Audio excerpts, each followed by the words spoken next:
Folks, welcome to this very special episode where we are going to um, speak with ex-commander with Glendale Police Department, a gentleman who has 43 years of experience in law enforcement.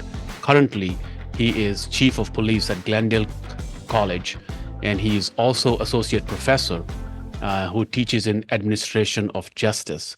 And I've had the privilege of knowing Chief Gary Montecuollo for the last year or so, and it has been a blessing. He is a man of character, integrity, discipline, dedication, service. I can go on, and I thought it'll be very helpful for all of you to hear from a person who deeply cares for community, who deeply cares for the relationship between law enforcement and community, and hear directly from him because, as many of you know, I've been working with the Los Angeles Police Department, among other PDs in America, to help heal, to help de escalate, and to help spread the word of mediation. Chief, welcome. Thank you so very much, Dr. Singh. We are honored to have you, Chief. First of all, would you mind telling us a little bit about yourself? We know the big titles you have held at Unholding, but something, if you may share, if you tell us about yourself, that'll be very helpful. Well, thank you so very much. And I must first say, I am just honored and privileged to be here.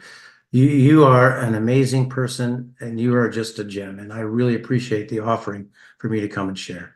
I grew up in the Midwest, spent my childhood there. I moved out to California to live with my aunt, and I actually moved into the city of Glendale.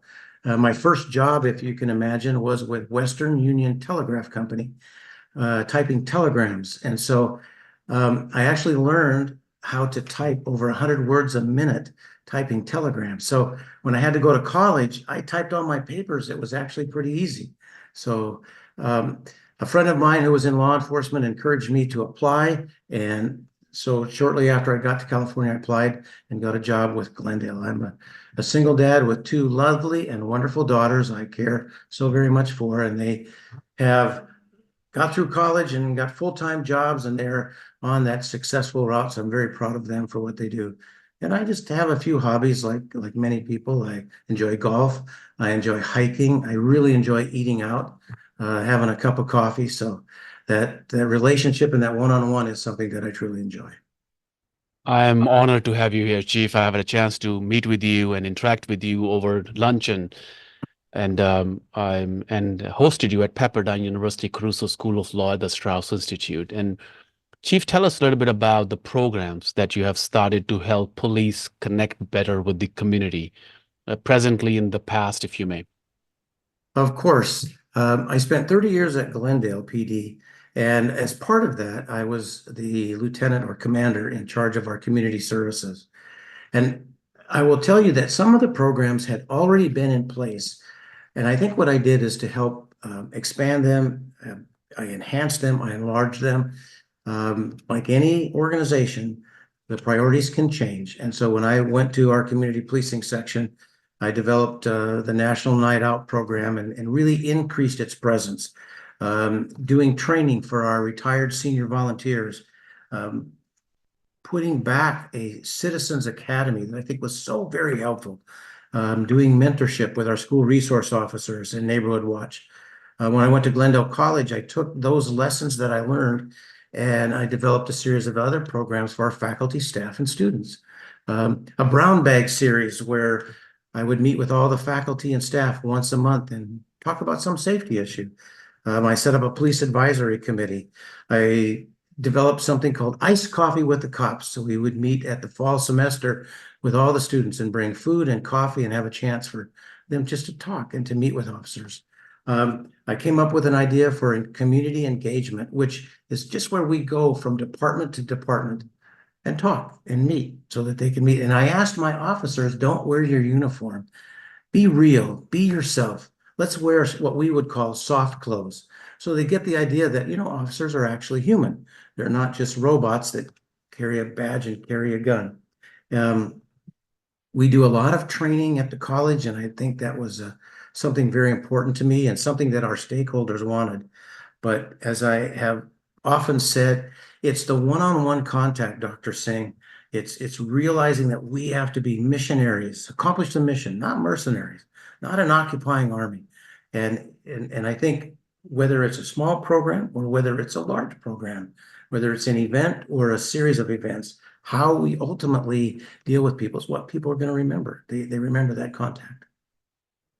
If I may, Chief, what I'm hearing from you is the power of conversations, the one-to-one connection, trust building, power to know truly who we are. And you said remove the uniform, and you use the word, I believe, soft clothing.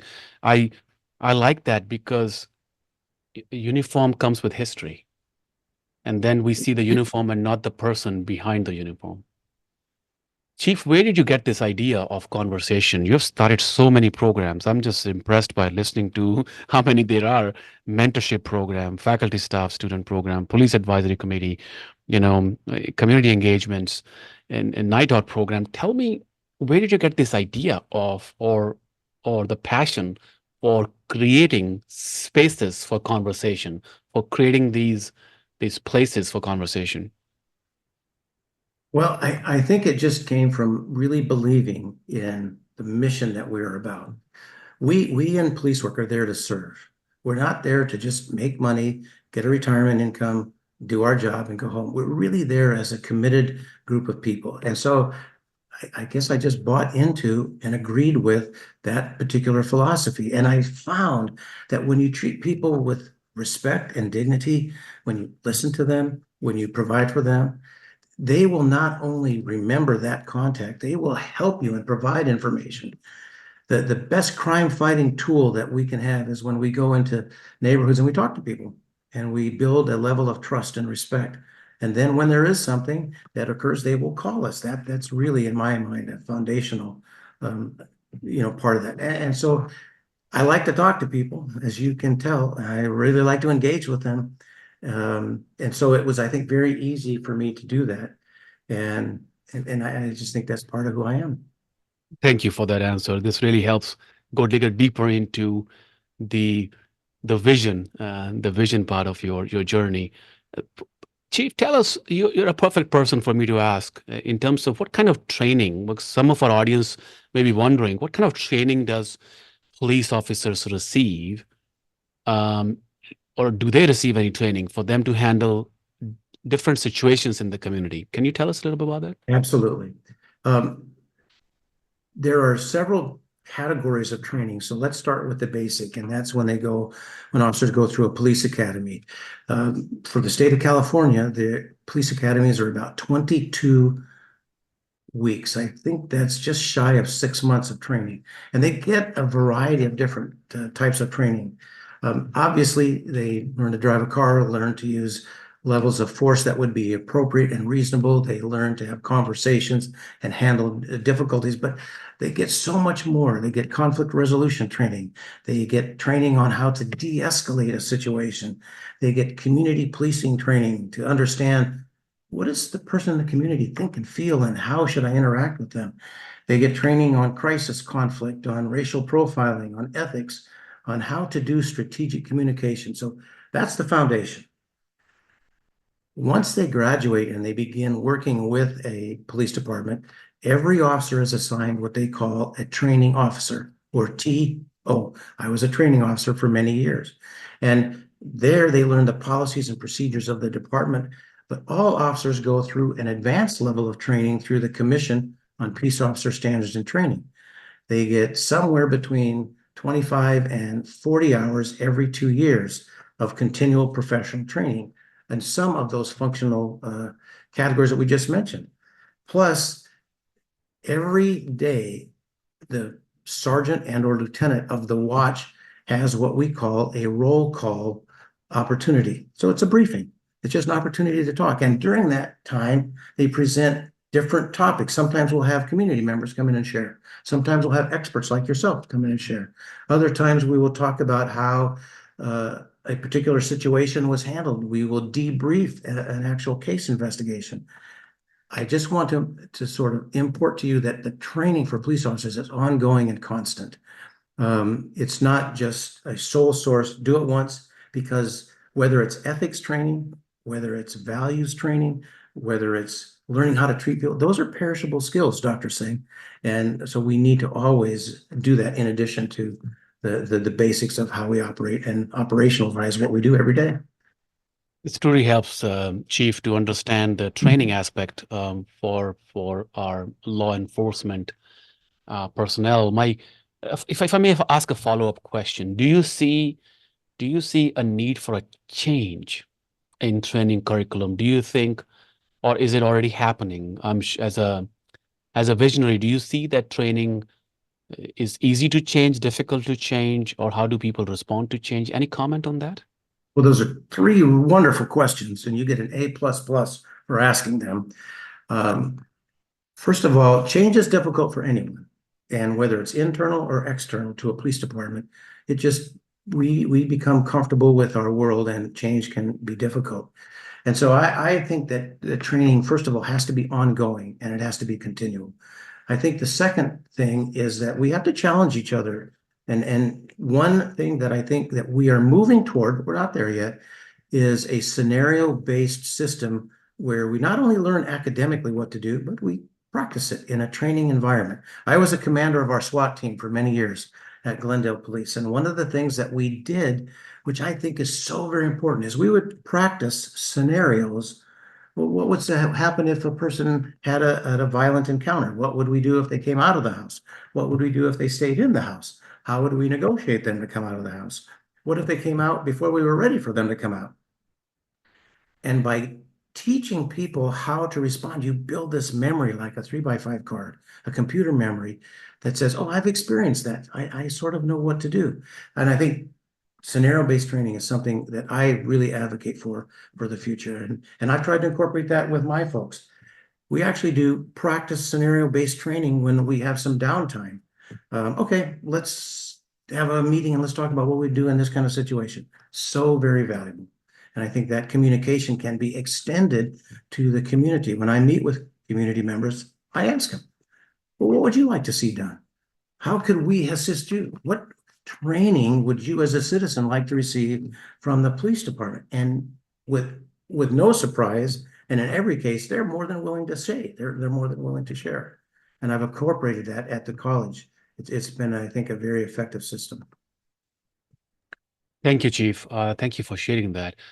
Chief, we at the Strauss Institute, we are about dispute resolution. We're about bringing healing. This morning, I was discussing bringing healing with the chief justices of several different nations in Africa. And this idea of conflict, I am assuming, is present everywhere. And I'm assuming you have dealt with many conflicts, being the roles you were in.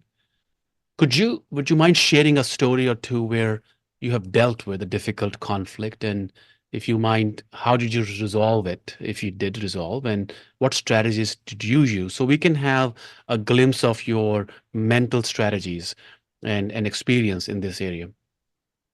Absolutely. And I think in police work inherently, we deal with conflict and conflict resolution. I've had more than one occasion where, as a police officer, had to respond to a community situation, a call for service, we might say, where neighbors, sometimes even more than one neighbor, are engaged in, I don't like this person, and here's the reason why. And it could be something so simple as their water spilling over onto the other person's property, or more significantly, that they accuse the other party of having committed some type of crime. And I think the first and biggest part to any conflict resolution is you have to listen, sincerely listen. What happens when people are arguing? You and I both know this experientially.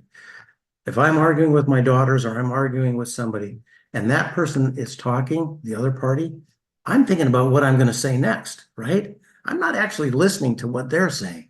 So taking a step back and actually listening, and as police officers, we have to be willing to spend that extra moment and actually listen to what is being said before offering a solution.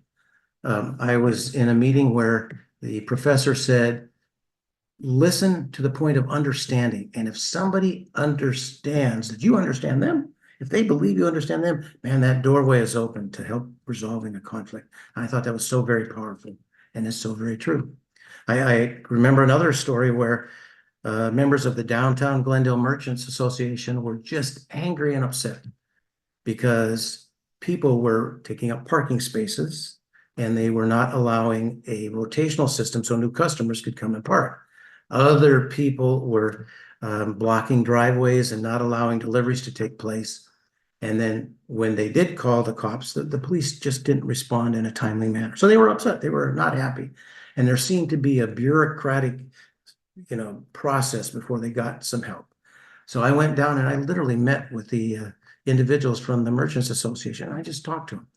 And the one thing I did, which I had mentioned earlier, I gave them my phone number and I said, you call me. And that one-on-one contact, I implored them, don't call the police at dispatch, call me. I'm your area commander. I will come down and I'll figure it out. In fact, if we need resources, I'll get them. And it took some conversation. It took some willingness on my part to listen. It took willingness to take a step back and hear out what somebody else was saying. And frankly, I didn't have all the answers, but they provided me with some tremendous insight on how their world revolved and how we could support what they are doing. And in the process, we were able to, over a period of months, resolve these issues. We put signage up that assisted. We had officers on street corners, literally at one point, handing out a pamphlet that said, please be conscious of your business neighbors. And we didn't issue tickets. We were just trying to help educate. But the police were helping on behalf of the business owners. We would go into a restaurant and we would sit and talk with some of the people who were dining there and just say, hey, what do you think? What issues do you see? And it was a beautiful and wonderful opportunity for us to get some insight. Again, it took time. It was a commitment. It took one-on-one relationship. But I was sharing with others at a different time. To this day, some of those downtown business owners, they will call me. I've not been with the city for 13 years, but they'll still call me. Gary, I have a problem. Can you help? And I think that's a testament to that relationship.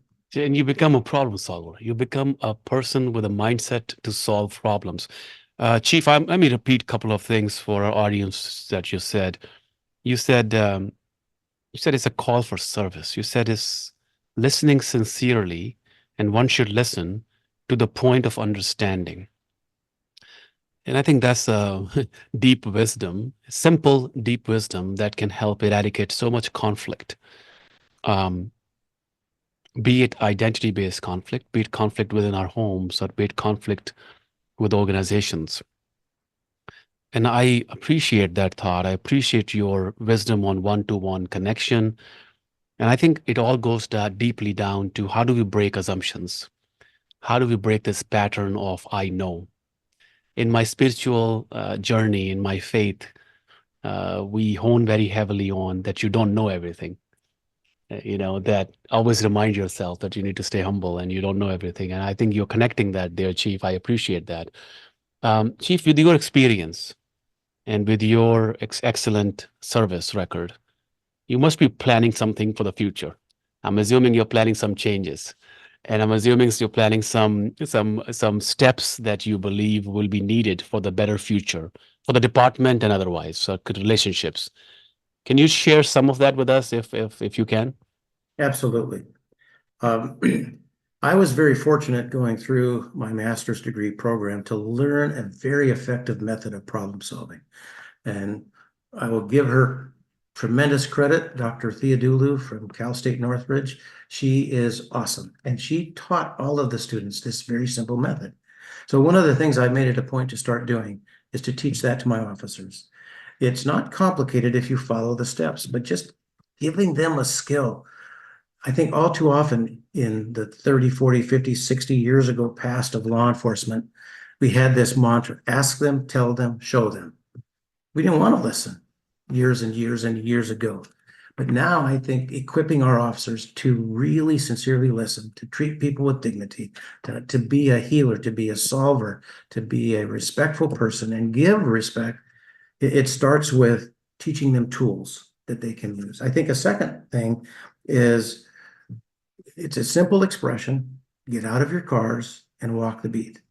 And I know that people have said that in times past, but when you're driving around a location, whether it be a neighborhood, a business location, a school, anywhere, and you see a police officer, what comes to mind? A lot of thoughts. I wonder if he's going to stop me. I wonder if she's going to write me a ticket. I wonder if they are going to do this.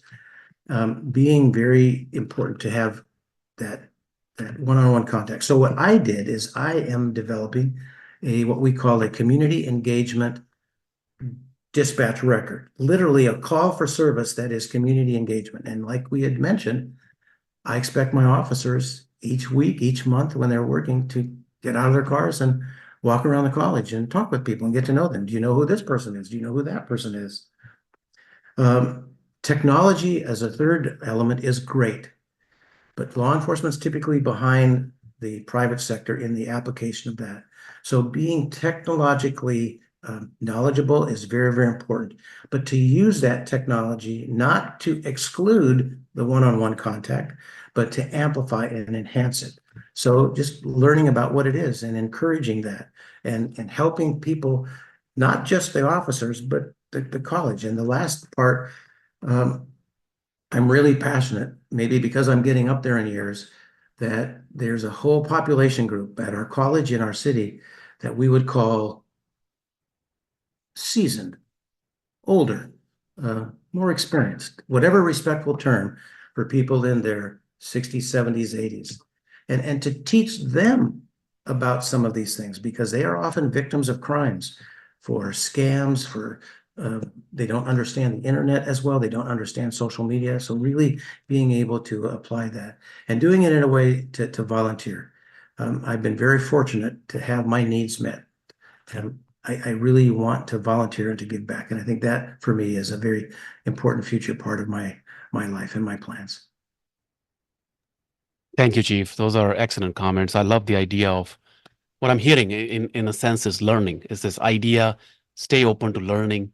And you're teaching others to be open to have a learning mindset, not a fixed mindset. And I love that because through all these projects you are speaking of, taking a walk, community engagement, dispatch, record, and just teaching tools, it's just beautiful that if you lead it, Chief, I think other people will listen. And I'm wanted to ask you that because I want other people to hear this as to an experienced man's experienced person's vision on how we bring change.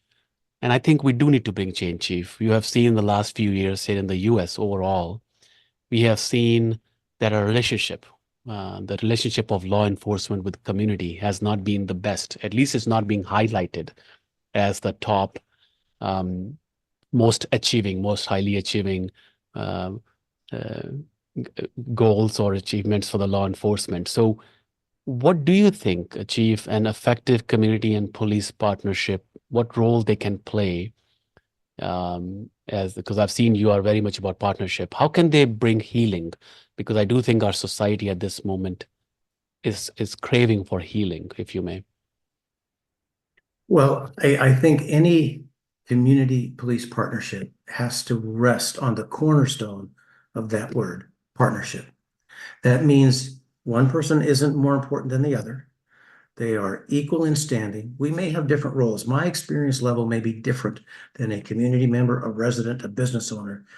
But to get feedback and import and information from them is so very important.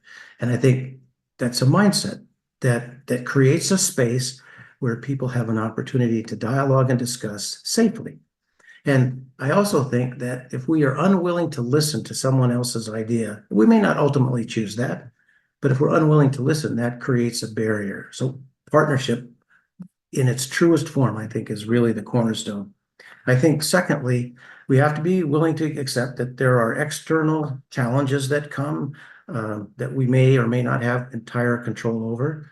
But there are internal challenges within organizations that we have complete control over. And so I think responding to those challenges in a very positive way. And I had mentioned in my swearing in, I'll mention it again here. Excuse me. That when I was sworn in as the chief of police and given my oath of office, I had mentioned three important, in my opinion, critical and essential components to developing a system where we could do what we need to do it in a respectful way, but always be open to change. And that's understanding that every single contact counts. Every time we meet with somebody, that has an opportunity. So whether we are arresting them for a violation, writing them a ticket, whether we're listening to them, taking a report, just being there on the street, just acknowledging who they are, it counts, it matters, it's important. And we as the police, we must treat people with dignity and respect. I can be firm and fair and handle my job, and I have arrested many people, but I do it in such a way that offers them dignity and respect even in that process. The second is we have to be missionaries, not mercenaries. We have to accomplish the mission of our organization. Dr. Singh, Pepperdine has a mission statement. Glendale College has a mission statement. I have condensed my mission statement for the college police to be this: ensure students succeed by providing public safety. That's it. So if everything we do, we look to that mission, then I think we can be successful. And lastly, live out our organizational values. Be honest and sincere. Be truthful to what we say we believe. That distance or dissonance is created when our values say one thing and our behavior says something else. So we have to be true to what we say we believe. And I think in that way, we can really affect change. I watched a movie the other night called The Darkest Hour, and it highlighted Winston Churchill's decision to fight on against the Nazi aggression. And he made this comment. Somebody said to him, well, you changed your mind. You decided to fight. And he said that if you never change your mind, you'll never change at all. So I think being willing to be open to different ideas and to understand how things work from somebody else's perspective is so very important. And the last part I'll say, my mom was a gracious soul. God bless her. But she taught me one thing. She said, a kind word, Gary, makes the heart glad. And that has resonated with me for my entire life. So I think you heard me tell you already in this podcast, Dr. Singh, you get an A++. That's kind of my treat. But everybody understands an A++, that's the best. And when you tell somebody, well, thanks, man, you're awesome, you're the best, I really appreciate you. Even if you're dealing with a difficult situation, a conflict situation where people don't really see things the same way, affirming who they are, that can bring down those barriers in a wonderful way. And I think that can be something very effective. Chief, that is a deep wisdom. I want to just pause on that. This is a kind word can make a heart smile. I just want to pause on that because what I'm thinking, what is our resistance to saying a kind word? Why we don't do it? Is it difficult? Is it uncomfortable? Is it not habitual? Are we only thinking about ourselves? Is it difficult to put spotlight on the other, just like how it is difficult to listen to other? Or perhaps all the above. I really appreciate your comment. And Chief, what I'm hearing from you and those terrific 3 points you discussed is you're pushing everyone to be the best version of themselves. When you say there should not be a dissonance in your values that are professing and practicing, you're actually pushing us to the best version of ourselves. I love that. Chief, coming towards a conclusion here, but I do want to ask you your insight on the relationship between law enforcement and community. What are some of the challenges we are facing? And if you may, what can we do to overcome them, right? What are we, in a society like ours, if I might say that, where some really truly good men and women exist on both sides, on community side and police side, it goes to our concept of healing. And I just want to hear your wisdom on this, please. Well, I think there are a couple of different types or categories of challenges. And I think one of the types or challenges can be an organizational challenge. From a purely organizational effort, we have challenges with funding, with being able to apply technology, with being able to sustain the operation and get qualified candidates to not only hire on, but stay. And those candidates come from the community. I think we have challenges in recruiting a diverse and inclusive workplace and work group. And it's not that we are unwilling. I think it's just exact opposite. We want to, but trying, I think, to break down those barriers. Some individuals have personally told me that I'm not going to want my son or daughter to be a police officer because it's dangerous, and plus you're not always well liked. So I think just addressing those types of conversations and letting them take place, I think can help. Um, I think the second would be the sort of internal challenges, if you will, that are not organizational challenges, but rather how we treat people and how we see with people in our community every single day. I think we have to always look to our implicit and internal bias. I'm driving in a patrol car and I'm driving down the street and I see somebody and I think, well, they've committed a violation. I have to be at least willing to think in my brain, okay, I'm going to stop that person for this violation, but how am I going to engage with that person?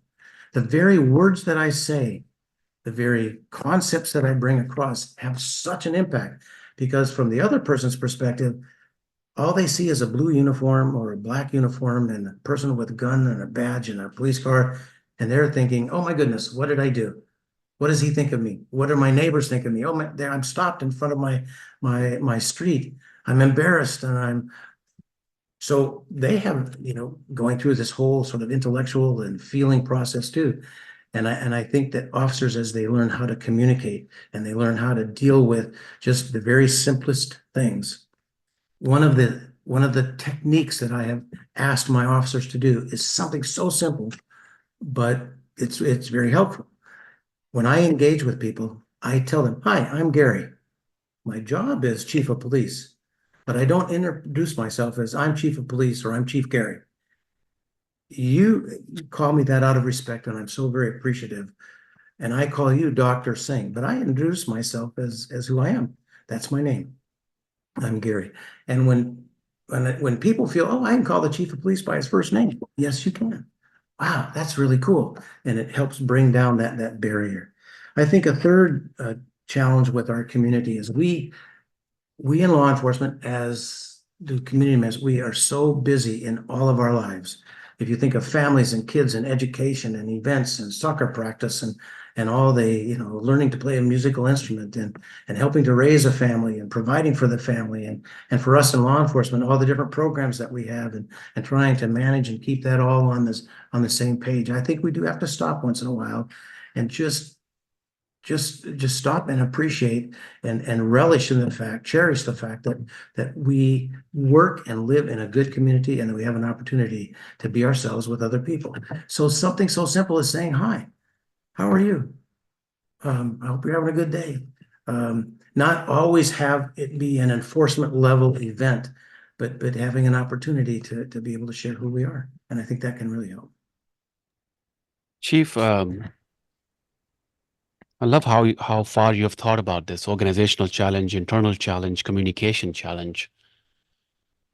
I think in summary, coming down to communication, how do we improve communication between human beings, between different sections of our society, and having less assumptions and more curiosity, more questioning. And then when people speak, how to listen. And then I also heard the word from you, dignity, how to give dignity to others, how to dignify others. I love when you said, go take a walk. And you also used the word perception. What do they perceive of you when you're a police officer? I'm sitting here as non-police officer, as someone who did not serve ever in police, empathizing with what you're saying by just listening to you. And that is communication, by just understanding where the law enforcement is coming from. Chief, I think we need to do more conversations like this. This is such an important conversation for our nation, for our different police departments, for our community to hear a voice like yours. All I can say at this moment, Chief, is I can applaud the work you have done, you're doing. I thank you for your leadership.